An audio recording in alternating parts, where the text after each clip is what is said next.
안녕하세요, 마정남입니다, 여러분. 안녕하세요.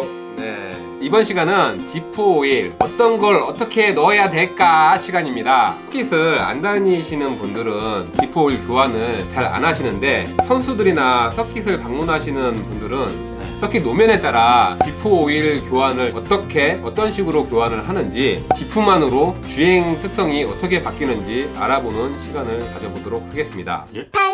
오늘도 어김없이 펜카 산등이 빛나는 이라고 소개를 해드리면 자꾸 이렇게 부끄러워하시니까, 이프마 챔프 존 뉴먼 아시나요, 여러분? 존 뉴먼? 존 뉴먼에게 세팅 조언을 해줬던 이정우 선수를 모시고 디프 오일을 알아보는 시간을 가져보겠습니다. 네. 참고로 마정남은 2013년도 맞나요?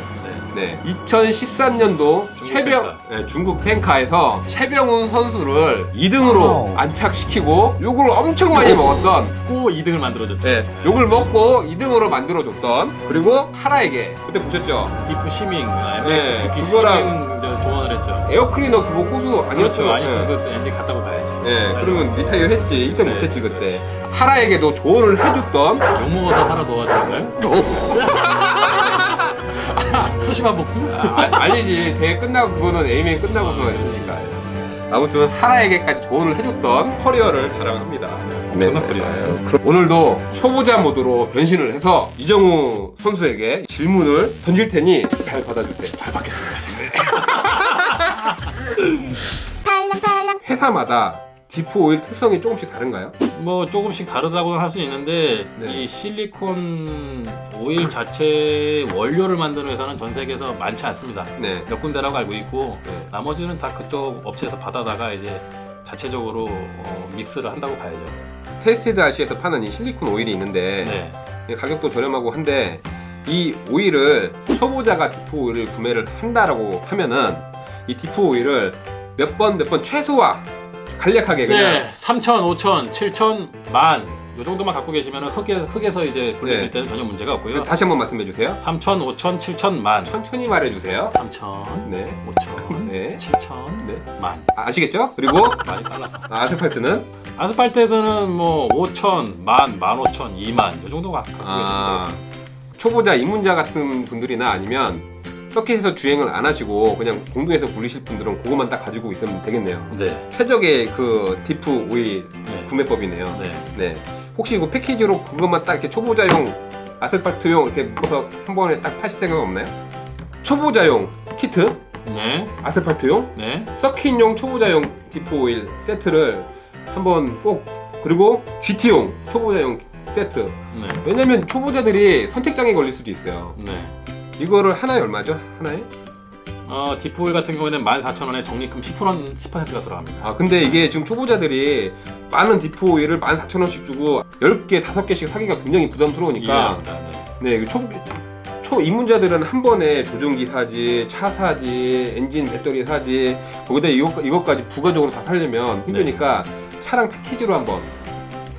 네, 작은 걸, 이거 너무 크잖아. 잘 가지도 않는데. 이 통은 이제 150ml짜리고 네. 50ml짜리 또 작은 통이 있습니다. 네, 이렇게 뭐 지금 많이 저한테 도움을 주시는 분이니까 요거 한 번씩 디프 오일이나 쇼 오일을 구매하실 때 테스티드 RC에서 한번 봐주시고 구매 좀 해주세요. 우리 지금 초보자나 입문자들한테 굉장히 많은 도움을 주시고 계시니까 한번 혹시 이렇게 디프 오일이 필요하다 하시면 네, 이걸로 하나 한번. 최고의 제품입니다. 네. 디프 오일이 디프에 해주는 역할이 어떤 거죠? 디프 오일의 점도 숫자에 따라서 네. 그 뻑뻑함이 다릅니다. 그래서 프론트, 센터, 리어에 그 적합한 번호 대역들이 있어요. 네, 네. 그런 것들을 미리 구비해 놓으시고 네.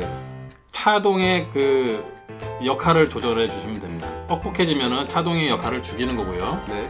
부드러워지면 차동의 역할이 많아지는 거고요. 교환 주기는 어떻게 생각하시나요? 교환 주기가 얼마나 굴렸으면 디프 오일은 꼭 교환을 해줘야 된다. 무른 오일일 경우, 그리고 센터 같은 경우에는 이제 많은 부하를 받는 부분이기 때문에 네네. 예를 들어서 뭐 센터를 좀 무른 오일을 넣었다. 뭐 네. 5,000번 정도가 굉장히 무른 스타일인데, 네. 무른 오일을 넣고 서킷에서 그립이 좀 있는 편에서 주행을 많이 했다. 네. 그러면 1시간 정도 주행을 하면 이제 오일이 많이 검게 변해 있고, 네.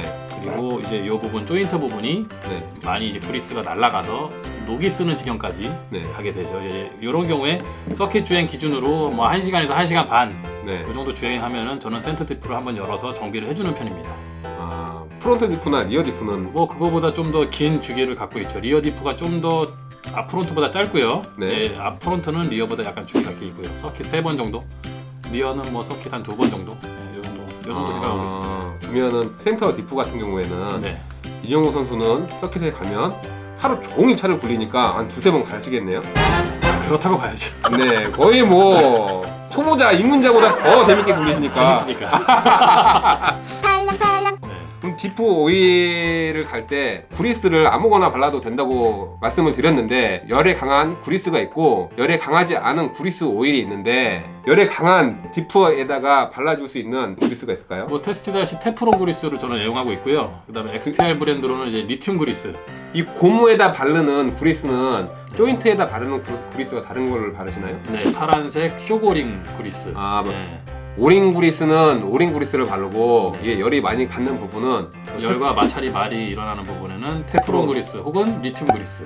저 XTR 구리스의 흰색을 좀 많이 그냥 리튬 바르는데 그리스요, 예. 아, 그것도 괜찮은가요? 네, 괜찮습니다. 아, 노면 상황에 따라서 디프 오일을 교환을 하시는데 네. 로우 그립이 있고 하이 그립이 있잖아요. 네. 로우 그립과 하이 그립 때 어떻게 디프 오일 세팅이 달라지죠? 하이 그립일 때 오일이 너무 무르면은 네. 예, 바퀴 편차가 너무 빨리 먹기 때문에 네. 좌우 차동이 너무 빨리 먹으면 조종 컨트롤이 힘듭니다. 그래서 약간 왼쪽 바퀴 오른쪽 바퀴가 푸시하면서 밀고 나가야지 조종하기가 쉬운데 그럴 때는 오일을 올려주고요. 말이 초보자도 이해할 수 있는 말인가요? 이게? 네, 노면이 끈적끈적할 때 타이어가 딱 붙어서 가야 되는데 네네. 너무 붙어서 가고 꺾으면 꺾는 대로 움직이면 차가 조종이 힘드니까 이런 식으로 꺾으니까. 네, 그거보다 약간 좀 더 밀리면서 가면 조종이 편하죠. 네네. 예, 그럴 때 오일을 올려줘서 디프의 역할을 약간 제한을 하는 그런 느낌으로 세팅을 하게 되고요. 네. 노면 그립이 낮으면은 타이어에서 노면 그립을 찾을 수가 없기 때문에 그것을 디프에서 약간 도와주는 느낌으로 네. 예, 미끄러지는 거에서 약간 디프가 부드럽게 먹으면서 덜 미끄러지게 네. 예, 편안하게 알을 그리면서 곡선 운동을 할 수 있게 이제 디프 오일로 약간 조정을 해주면 됩니다. 그 디프 오일을 그러면 기본은 네. 그립이 낮으면은 오일도 낮아지고 네. 그립이 올라가면은 오일도 높아집니다. 아, 기본은 높다는 기준은 무엇이냐? 네. 거기에서는 대략 한 리어 쪽에 6,000, 5,000 네. 그리고 프론트 쪽에 15,000 네. 예, 그 정도가 높은 기준이고 네. 낮은 기준은 리어 쪽에 이제 2,000, 3,000 뒤쪽에 예, 프론트 쪽은 앞쪽은 뭐 한 7,000, 8,000 요 정도. 네. 센터는요? 센터는 뭐 그립이 높을 때는 만, 만. 12,500, 뭐 네. 15,000 그리고 그립이 낮을 때는 센터는 5,000, 네. 5,000 이하로는 잘 안 내려갑니다. 5,000, 6,000, 7,000 요 정도. 바늘 서킷에서 57인가 52를 넣었는데 네, 디프 오일을 또 다시 한번 바꿨잖아요. 네. 디프 오일을 또 어떻게 바꾸셨죠? 5,000, 7,000, 4,000 정도로 바꿨습니다. 센터를 7,000으로 올려준 이유는 뭐죠? 이제 노면이 처음 경기장 만들고 나서 얼마 안 됐을 때 미끄러운 노면에서 네. 약간 이제 자리를 잡으면서 그립이 올라가기 때문에 아. 네, 조금 더 올렸죠. 근데 프론트 디프 오일은 안 바꾸고 네. 센터 디프 오일만 바꿔주면 프론트 오일은 이제 5,000 정도 넣으면 차가 진입이 편합니다. 잘 들어가고. 네. 네, 그래서 그대로 유지를 하고 네. 센터하고 리어 쪽만 바꿨죠. 근데 이게 초보자들은 그렇게 말씀해 주시면 그걸 잘 못 느끼시잖아요. 예, 그러면 그거를 어떠한 기준이 있어야 되는데 네. 그 기준을 만들려고 하면 어떻게 해야 되나요? 일단 자기가 굴리고 있는 차량 브랜드와 같은 브랜드, 같은 차를 굴리고 있는 프로 선수들의 세팅 데이터를 받아서 그대로 넣고 네. 시작을 해보시는 게 좋습니다. 프론트 디프가 해주는 역할이 있는데 네. 디프 노면 상황에 따라서 다르게 들어가는데 이 네. 부분을 한번 설명해 주실 수 있나요? 그립이 낮을 때를 예를 들어서 이제 프론트 쪽이 조금 차가 생각보다 덜 진입한다. 약간 언더스티어라고 하죠. 그러면은 약간 낮춰줍니다. 기존에 7,000을 쓰고 있었다면은 6,000이나 5,000 정도를 사용할 수가 있고요. 네. 이제 그립이 올라간 하이 트랙션 노면에서는 네. 너무 낮으면은 차가 말려 들어가서 조정하기가 힘들기 때문에 진입할 앞이 때. 이렇게 말려 들어가니까 예. 그러면서 이제 뒷바퀴가 뜨는 이제 현상이 일어나기 때문에 그럴 때는 앞을 좀 죽여주는 네. 10,000이나 12,500, 15,000 이렇게 높은 오일을 넣어서 디프의 역할을 억제하는 이제 이런 세팅으로 가시면 되겠습니다. 센터 디프는 네, 로우 그립과 하이 그립에서 네. 어떤 식으로 바꿔주나요? 로우 그립에서는 이제 일반적으로 좀 낮춰주게 되고요. 네네. 네, 하이 그립에서도 이제 프론트 디프에 따라서 같이 따라가는 경향이 있습니다. 프론트 디프를 같이 따라가면 올라가면은 같이 올라가고. 아 프론트 디프가 올라가면 센터 디프도 올라간다. 네. 네. 그러면 로우 그립에서 디프 오일을 낮추는 거랑 높인 거랑 어떤 식으로 특성이 바뀌나요? 센터 디프가 가속을 할 때 이제 엔진 그 클러치 벨이 센터 디프를 돌려줄 때 네. 앞뒤 회전 편차가 많아지게 됩니다. 네네. 낮아지면. 네, 낮아지면은 네. 디프가 역할을 하기 때문에 네. 만약에 그렇게 되면은 이 구동 전달이 각 바퀴로 100% 되지 않고 손실이 되는 부분이 많기 그죠. 때문에 네. 약간 먹는 느낌, 우우 이러면서 안에서 먹는 느낌이 많이 나면서 조종이 편해지게 됩니다. 그러니까 적당히 낮췄을 때. 네. 너무 높이게 노면에 비해서 너무 많이 높였을 높이게 경우에. 되면은 이제 차가 이제 가속을 할 때 앞바퀴가 이렇게 들리는 상태인데 네. 구동이 이제 같이 팍팍 돌아가려고 하는 힘이 순간적으로 생기기 때문에 약간 이렇게 쭈뼛쭈뼛대면서 미끄러지려고 하는 성격이 나타날 수 있습니다. 리어 디프가 노면에 비해서 낮거나 높을 때 너무 낮게 되면은 네. 코너를 들어가서 싹 코너링을 해서 편안하게 나와야 되는데 네. 요 가장 속도가 늦춰지는 시점에서 리어가 너무 말리는 경우가 생겨요. 코너 때 리어 디프가 해주는 역할도 있군요. 그렇죠. 리어 디프가 너무 올라가면 너무 올라가면은 코너가 이제 속도가 쫙 줄었을 때 이제 안쪽 바깥쪽 바퀴에 회전 편차가 있으면서 부드럽게 이제 차동이 되면서 먹어줘야 되는데 네. 차동이 일어나지 않고 이제 같이 돌려고 하는 힘이 생기기 때문에 컨트롤이 잘 안 되면서 좌우로 조금 미끄러지는 수가 있겠죠. 가속을 할 때. 이런 노면 상황에 따라서 범프도 하나의 노면 상황이잖아요. 네. 범프가 있을 때랑 범프가 없을 때랑 디프 오일 세팅이 바뀌는 게 있나요? 그것도 이제 고려할 수 있는 부분이 되는데 범프가 있다는 얘기는 이제 차가 땅바닥에 안 붙어 있고 계속 뜨는 경우가 많다는 건데 네. 떴을 때 떠 있는 바퀴가 회전수가 너무 높아지게 되면은 네.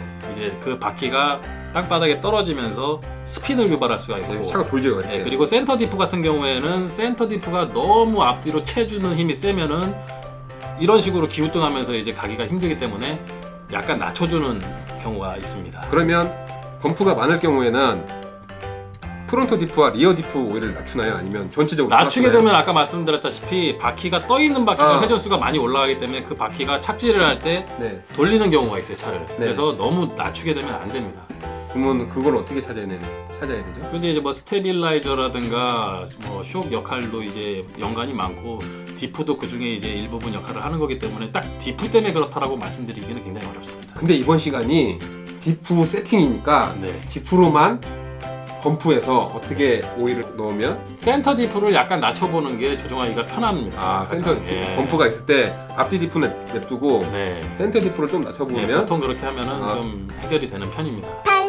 트럭이와 버기의 동일한 노면 디프 오일 세팅이 다른데 왜 그렇죠?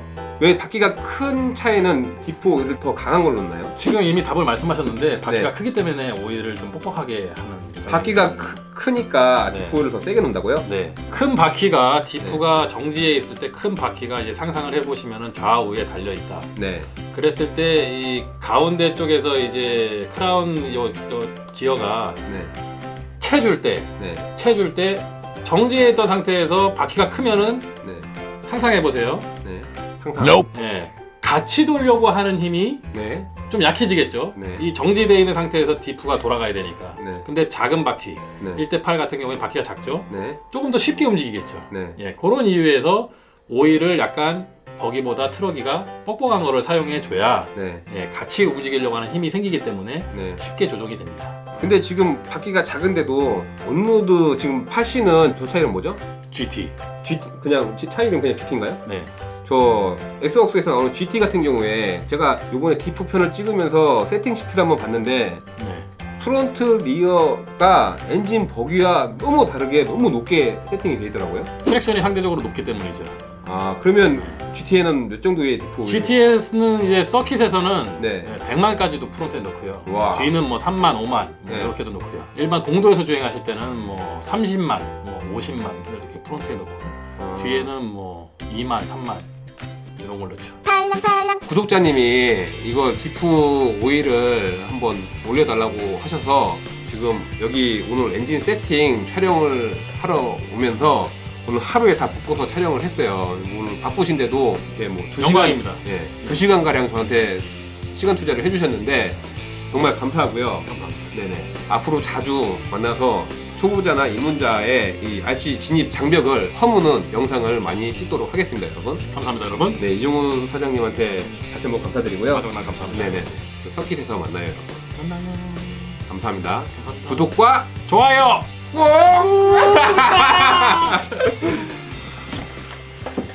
엄청 주기 잘 만든 거예요.